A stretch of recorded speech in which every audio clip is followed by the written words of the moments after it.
Мен акыркы видеоблогумда адилеттүүлүк жөнүндө маселе көтөрдүм. Бүгүн адилеттүүлүктүн бардык тармагы эмес, саламаттык сактоо менен сот, укук коргоо органдарынын адилеттүүлүгүн кое туруп, билим жөнүндө баса айткым келип атат. Эмне үчүн билим берүү тармагындагы адилеттүүлүк жана реформа биз үчүн аябагандай маанилүү? Менин көз карашымча 3 маанилүү себеби бар. Биринчиси, биздин мамлекетибиздин бюджети бүгүнкү күндө 2 миллиард доллардын тегерегинде. Анын 20-30%га жакыны билим берүү тармагына сарпталат. Эгерде биз дүйнөдөгү билим берүү тармагына 20-30% бюджетибизди сарптап аткан мамлекет болсок, эмне үчүн анда биздин билим берүү тармагыбыздын сапаты аябагандай жаман? Буга биз бардыгыбыз жооп издешибиз керек. Андай болгон соң, биз билим берүү тармагындагы чыгашаларыбызды адилеттүү жана эффективдүү жасаганды үйрөнөлү. Экинчиси, дүйнө бул атаандаштык. Ар бир улут бири-бири менен атаандашат. Биз каражат тартууда, экономиканы өстүрүүдө, өнүгүүдө, дээрлик бардык нерседе биринчи кезекте коңшуларыбыз менен атаандашабыз. Биринчи кезекте Кытай, Казакстан, Өзбекстан, мына биздин атаандаштарыбыз. Биздин билим системабыз аларга караганда бир топ сапаттуу, бир топ алдыда болушу керек. Үчүнчүсү, дүйнө аябагандай көп ресурстарга ээ.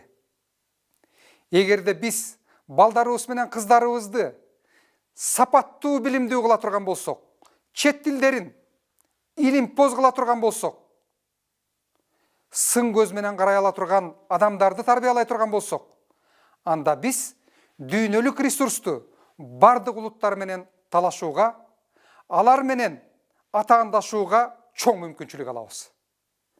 Мына ушул себептердин артынан биз ушул жылы билим тармагыбызды сөзсүз түрдө адилеттүү кылганга жана реформалаганга аракет кылышыбыз керек. Бардык мамлекетте өнүгүү 2 маанилүү негизге келип такалат. Ал биринчиси эркин коом, экинчиси эркин экономика. Эгерде коомдо эркиндик, экономикада эркиндик болбой турган болсо, мамлекетте эч кандай өзгөрүү, эч кандай реформа жасоого мүмкүн эмес. Билим берүү тармагы бүгүнкү күндө аябагандай оор абалдабыз. Дүйнөдөгү мектеп билими болобу, мектепке чейинки билим болобу, жогорку жана орто окуу билими болобу, бизде бардыгынын сапаты эң арткы орундарда турат. Биз жалпы билимди кайсы багытка буруш керек дегенде, мен мектептин билимин үлгү катары айткым келет. Мектеп билиминде биздин негизги багытыбыз бул эркин ой жүгүрткөн, дүйнөгө, окуяларга сын көз караш менен карай алган балдарды тарбиялоо болуп эсептелет.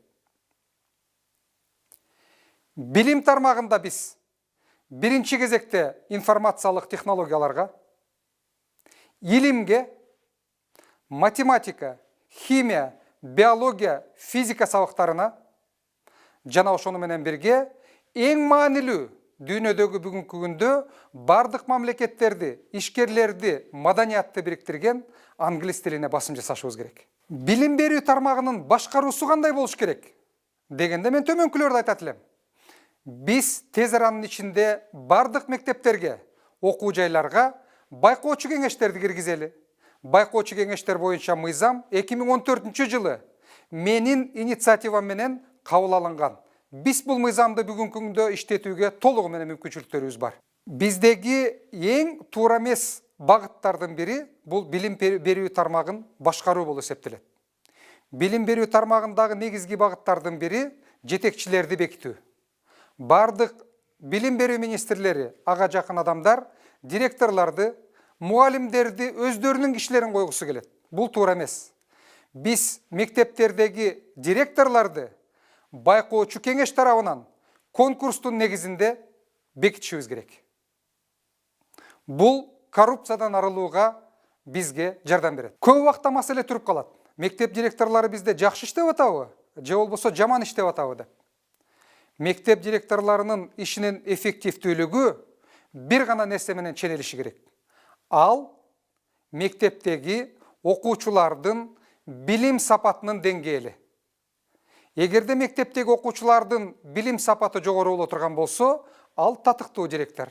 Эгерде мектептеги окуучулардын билим сапаты төмөн боло турган болсо, анда байкоочу кеңеш андай директорлорду алмаштырууга мажбур болушу керек. Башкаруудагы дагы бир маанилүү багыттардын бири, биз мектептерди борбордон эмес, билим берүү министрлиги, финансы министрлигинен эмес, мектептерди башкарууну, мектептердин ишине шарт түзүүнү, аларга кандайдыр бир кол кабыш көрсөтүүнү жергиликтүү бийликке өткөрүп беришибиз керек. Билим берүү тармагындагы негизги багыттардын бири бул каражат маселеси.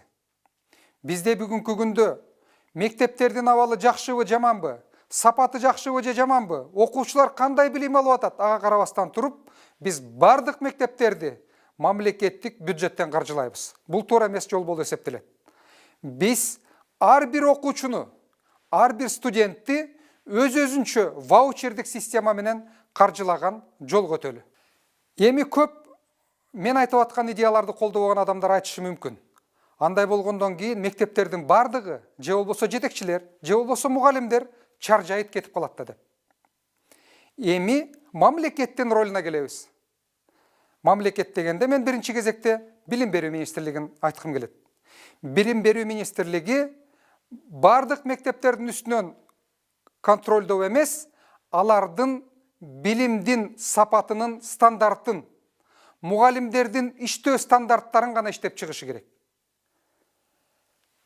Мектептеги билимдин деңгээлин текшерүү, ал сөзсүз түрдө комиссиялык жол менен билим берүү министрлигине өткөрүлүп берилиши керек.